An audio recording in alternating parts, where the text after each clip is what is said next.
আসসালামু আলাইকুম রহমতুল্লাহি ওয়া বারাকাতুহু। কি অবস্থা সবাই, কেমন আছেন? আশা করি আপনারা সকলে ভালো আছেন। নিয়ে আসলাম আপনাদের জন্য ফিরে আসো না তুমি গল্পের পার্ট 3। তো চলুন আর দেরি না করে এখনই শুরু করে দেওয়া যাক আমাদের আজকের ভিডিও। ঠিক তখনই হ্যাপি আমার কাছে এসে আমার গালে একটা চড় লাগিয়ে দিল আর বলল, পুরো গোসল করার সময়টা আমার দিকে তাকিয়ে থাকবে, বুঝছিস? আমি তখন বললাম, আচ্ছা ঠিক আছে। হ্যাপি আমাকে আবার বলল, আচ্ছা মাথা নিচের দিকে কেন? আমি তখন বললাম, আমি পারবো না। হ্যাপি কিছুক্ষণ ভেবে বলল, ওকে, দেখা লাগবে না, বাইরে যা। তারপর আমি বাইরে চলে আসলাম। হ্যাপি গোসল করে রুমে আসলো। সে দেখে সাজিদ কি যেন বসে বসে ভাবছে। এটা দেখে হ্যাপি বলল, ওই কি ভাবছেন? সাজিদ এই কথা শুনে হ্যাপির দিকে অবাক চোখে তাকায় আর ভাবছে, যে মেয়েটা একটু আগে তুই করে বলল, ও এখন আবার আপনি করে বলা শুরু করেছে। হ্যাপি তখন আমাকে বলল, কি হলো, কিছু বলছেন না কেন? তখন আমি বললাম, ও হ্যাঁ। হ্যাপি বলল, ও হ্যাঁ তো বলতে বলিনি, আমি বলেছি এখন আপনি কি ভাবছেন। তখন আমি বললাম, মা চলে যাবে এটা ভাবছি। হ্যাপি বলল, শুধু মা যাবে মানে আপনি যাবেন না? হ্যাপি আমাকে এমন কথা বলবে আমি ভাবতেই পারিনি। তারপর আমি বললাম, হ্যাঁ যাবো তো। হ্যাপি বলল, এখন নিচে যান। তারপর আমি বললাম, আপনিও চলেন। হ্যাপি বলল, আপনি যান, আমি রেডি হয়ে আসছি। তারপর আমি নিচে চলে আসলাম। নিচে এসে দেখি মা ব্যাগ গুছিয়ে রেডি হয়েছে, সকালের খাওয়া শেষ করে রওনা দিবে। তারপর আমি মাকে বললাম, মা আমার ব্যাগটাও গোছাও, আমিও বাড়ি যাব। তখন আমার খালা বলল, বাড়ি যাবে মানে? মা তখন বলল, কি রে, কি হয়েছে? আমি তখন বললাম, না মা কিছু হয়নি, আমি তোমাকে ছাড়া থাকতে পারবো না। মা তখন বলল, ওরে পাগল, এখন থাকতে হবে। তারপর আমি মাকে বললাম, আমি এখানে থাকতে পারবো না। ঠিক তখনই খালা বলল, কেন, কোনো সমস্যা? আমি তখন বললাম, না। ঠিক তখনই মামা রুম থেকে বের হয়ে এসে বলল, তাহলে থাকবে না কেন? তখন আমি বললাম, আসলে মামা গ্রামে অনেক কাজ পড়ে আছে। মামা বলল, আমি কোনো কথা শুনতে চাই না, থাকতে বলেছি থাকবা। আর হ্যাঁ, অনেক সময় হয়ে গিয়েছে, সকালের খাওয়াটা সেরে নাও সবাই। তারপর আমি আর কিছু বললাম না, খাওয়া টেবিলে বসলাম। তখন হ্যাপি আমাকে বলল, এই তোমার ব্যাগ গুছিয়েছ? ঠিক তখনই হ্যাপির বাবা মানে আমার মামা বলে উঠল, কি জন্য ব্যাগ গুছাবে? হ্যাপি তখন বলল, না বাবা, ও বলল তাই। মামা তখন বলল, ও যাই বলুক, তোমাকে সেটা নিয়ে ভাবতে হবে না। আমি কিছুই বলছি না, মাথা নিচের দিক দিয়ে শুধু খাচ্ছি। হ্যাপি এবার একটু হতাশ, সে কোনো রকম খেয়ে তার রুমে চলে গেল। আর এদিকে সাজিদের মা বাড়িতে যাওয়ার জন্য বের হয়েছে। হ্যাপিকে ডাকছে কিন্তু হ্যাপি আসছে না। অনেক ডাকাডাকির পর হ্যাপি রুম থেকে বের হয়ে এসে বলল, কি হয়েছে? আমি তখন বললাম, মা চলে যাচ্ছে। হ্যাপি তখন বলল, হ্যাঁ যান, দেখে যাইয়েন। এটা বললে আবার ভেতরে চলে গেল। কথাটা শোনার পর আমার খুব রাগ হলো। হ্যাপির মা তখন বলল, আসলে আদব কায়দা শিখিনি তো। আমি তখন বললাম, বুঝেছি।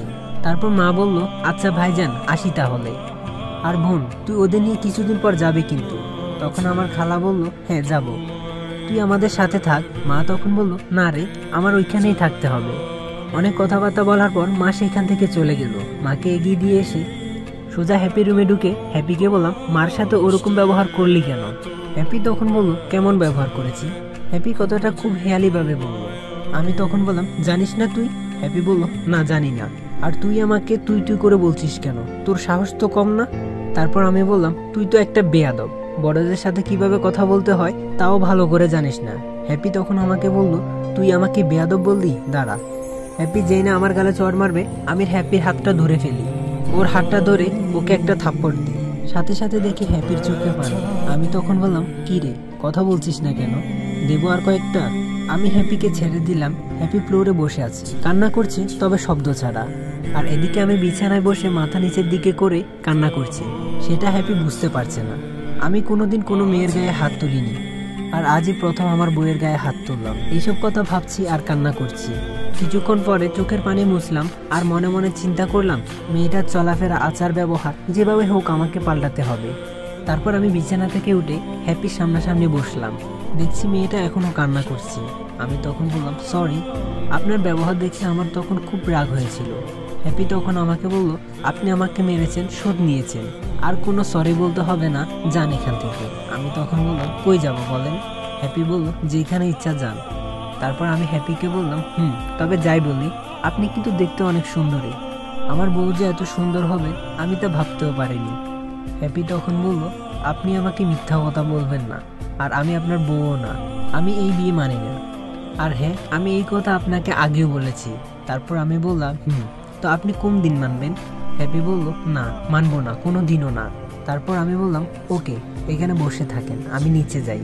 তারপর সেদিন বিকালে হ্যাপি রেডি হয়ে কোথায় যেন যাচ্ছে। হ্যাপির মা দেখে বলল, কই যাস? হ্যাপি বলল, বাইরে যাই, একটু কাজ আছে। খালা বলল, কি কাজ? হ্যাপি বলল, সব কথাই কি তোমাকে বলতে হবে? খালা বলল, না। আচ্ছা তাহলে সাজিদকে নিয়ে যা।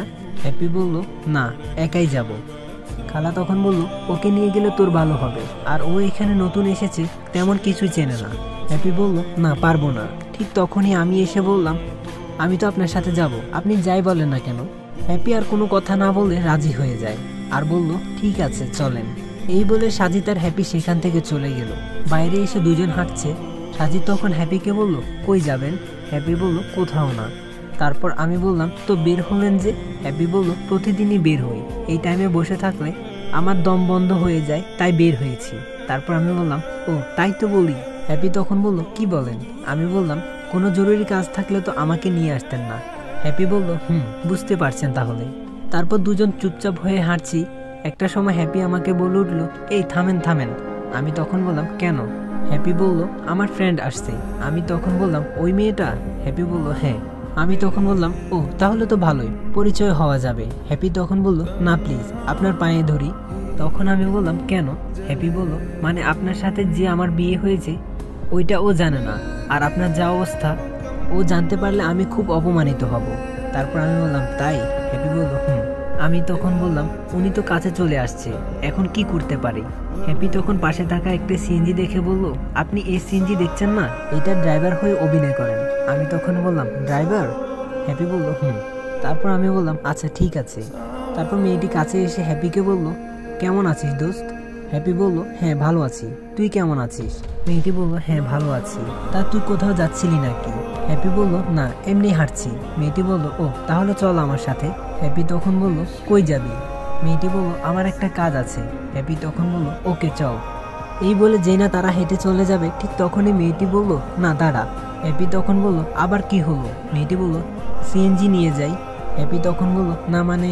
হ্যাপি কিছু বলার আগে মেয়েটি আমাকে বলে উঠল, এই যে সিএনজি যাবেন? আমি একটু তোতলাতে থাকলাম, কি বলবো কিছুই বুঝতে পারছি না। মেয়েটি আমাকে বলে উঠল, এই তোতলা নাকি আপনি?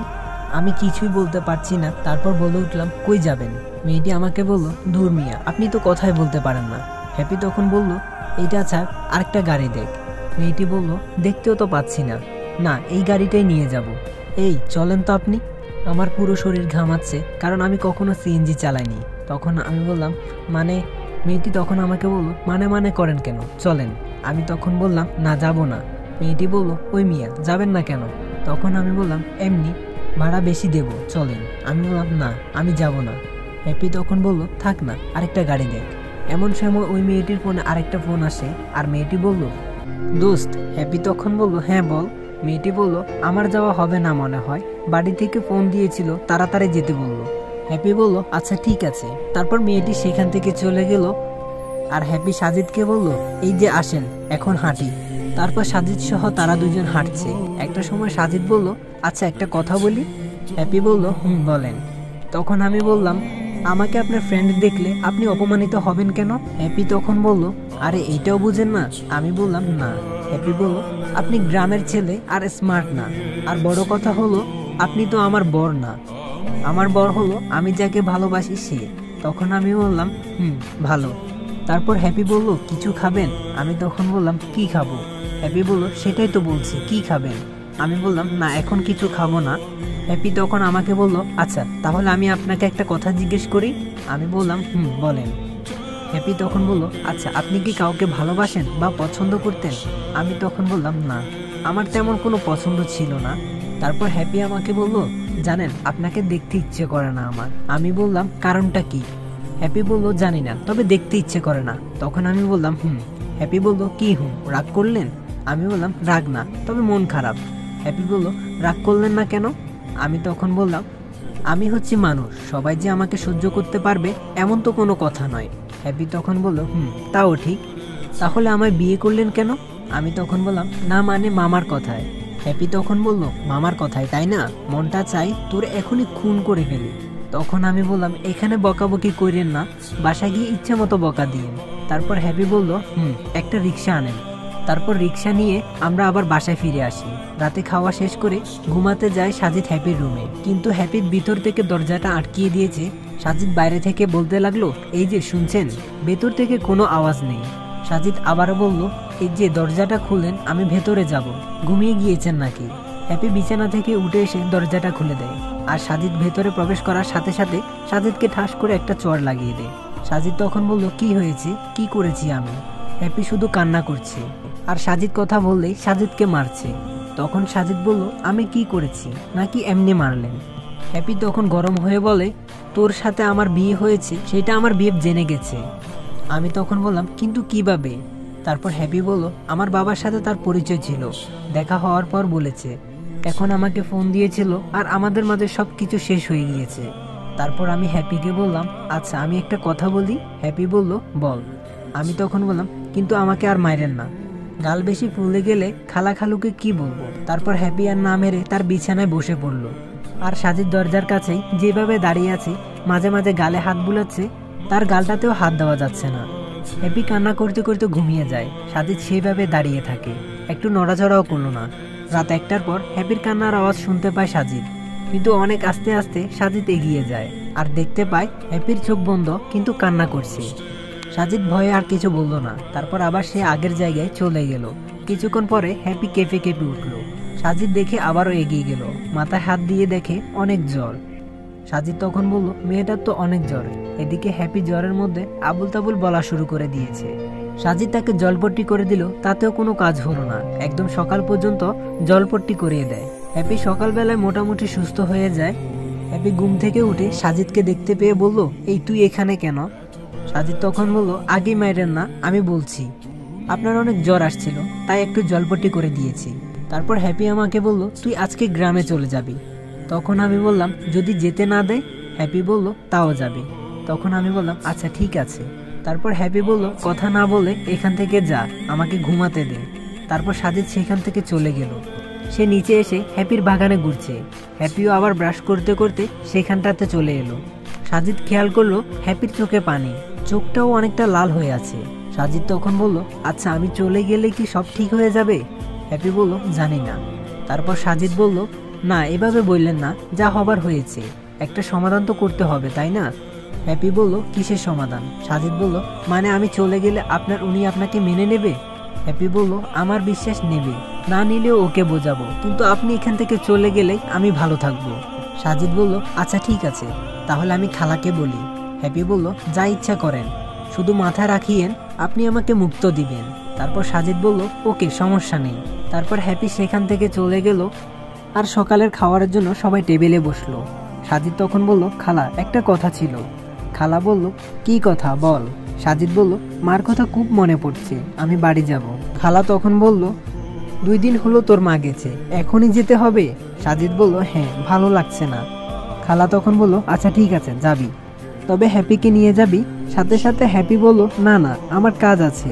খালা বলল, কোনো কাজ নয়, তোকে যেতেই হবে। হ্যাপি বলল, না আমি পারবো না। খালা বলল, সাজিদ তোকে বিয়ে করেছে, গ্রামে ওদের আত্মীয় আছে, তারা তোকে দেখবে, তার জন্য এখনই ঘুরে আয়। সাজিদ তখন বলল, না খালা থাক ও। খালা বলল, আমি যাই বলেছি তাই হবে। হ্যাপি তখন দূর পারবো না বলে না খেয়ে সেখান থেকে চলে গেল রুমে। তারপর খালা আমাকে বলল, তুমি একটু ওকে বোঝাও যাতে ও তোমার সাথে যায়। আমি মনে মনে ভাবছি কি মহা বিপদে পড়লাম। তারপর সাজিদ হ্যাপি রুমে গেল, গিয়ে দেখে আবার রেগে আছে। সাজিদ বলল, আচ্ছা শোনেন, রাগ করতে হবে না, আমি একটা সমাধান খুঁজে পেয়েছি। হ্যাপি বলল, তাহলে বলেন। আমি তখন বললাম, আপনি আমার সাথে যাবেন। হ্যাপি বলল, কি বললেন? আমি বললাম, আগে পুরো কথাটা বলতে দেন। হ্যাপি বলল, হ্যাঁ বলেন। তারপর আমি বললাম, আপনি আমার সাথে যাবেন, কিন্তু ফেরার সময় একাই ফিরবেন, আমি আপনার সাথে ফিরবো না। দেখেন এটা ছাড়া আর কোনো উপায় নেই। হ্যাপি অনেকক্ষণ ভাবার পর বলল, আচ্ছা ঠিক আছে, তাহলে এখন চলেন। আমি বললাম, কোথায়? হ্যাপি বলল, আপনার বাড়ি। আমি বললাম, এখনই? হ্যাপি বলল, তো কখন? তারপর আমি বললাম, আচ্ছা ঠিক আছে চলেন। হ্যাপির বাসা থেকে বিদায় নিয়ে সাজিদ আর হ্যাপি রওনা দিল। হ্যাপিদের বাসা থেকে সাজিদের বাসা প্রায় না হলো 3 ঘন্টার মতো, বাসে করে যেতে হয়। তারপর তারা বাসে উঠল। হ্যাপি বলল, ওই জানলার পাশে আমি বলবো। আমি বললাম, বসেন। হ্যাপি বলল, গরম লাগছে খুব, প্যান্টটা ছাড়তে বলেন। আমি বললাম, বাস ছাড়লে আর গরম লাগবে না। হ্যাপি বলল, ও তাই? তখন আমি একটু ফিস করে বললাম, যেন মনে হয় জানে না, ঢং করছে।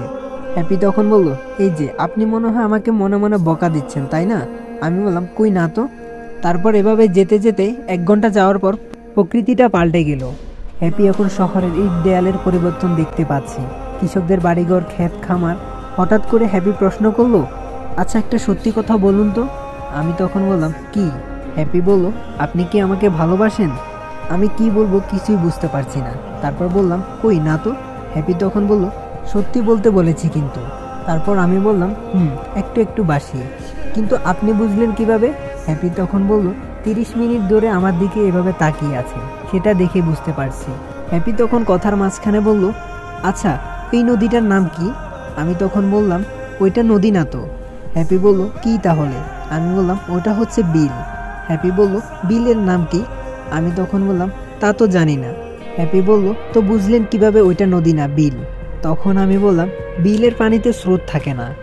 হ্যাপি বলল, তাহলে নদীর পানিতে স্রোত থাকে? আমি তখন বললাম, জি। আর এখানে ফসল আবাদ হয়, বেশি পানি নেই, বৃষ্টিতে হালকা পানি জমছে, দূর থেকে দেখছেন তাই বুঝতে পারছেন না। হ্যাপি বলল, এখন তো বুঝেছি। আমি বললাম, হ্যাপি তখন আমার হাতটা ধরে বলল, দেখেন দেখেন, সাদা সাদা পাখি। এই প্রথম হ্যাপির হাতের স্পর্শ পেল, আর আগেও পেয়েছে কিন্তু অন্যভাবে, তা হয়তো আপনারা বুঝতেই পারছেন। তখন আমি বললাম, না ওইগুলো সাদা পাখি না। হ্যাপি বলল, তাহলে কি? আমি বললাম, ওইগুলো হচ্ছে বক। হ্যাপি বলল, কোথায় যাচ্ছে ওরা? হ্যাপির এরকম বাচ্চাদের মতো প্রশ্ন করায় সাজিদ একটু মুচকি মুচকি হাসি। তারপর আমি বললাম, ওরা বাসায় যাচ্ছে। এটা বলার সাথে সাথেই বাসের মধ্যে সবাই চিৎকার করে ওঠে, বাসটা উল্টে পুকুরে পড়ে যায়। তো গাইজ, ভিডিওটি কেমন লাগলো অবশ্যই কমেন্ট করে জানাবেন। আর যদি ভালো লেগে থাকে তাহলে এখনই like, comment, share and subscribe করে দিবেন। আর হ্যাঁ, খুব তাড়াতাড়ি নেক্সট পার্ট আসতেছে। তো সবাই ভালো থাকবেন, সুস্থ থাকবেন, খোদা হাফেজ।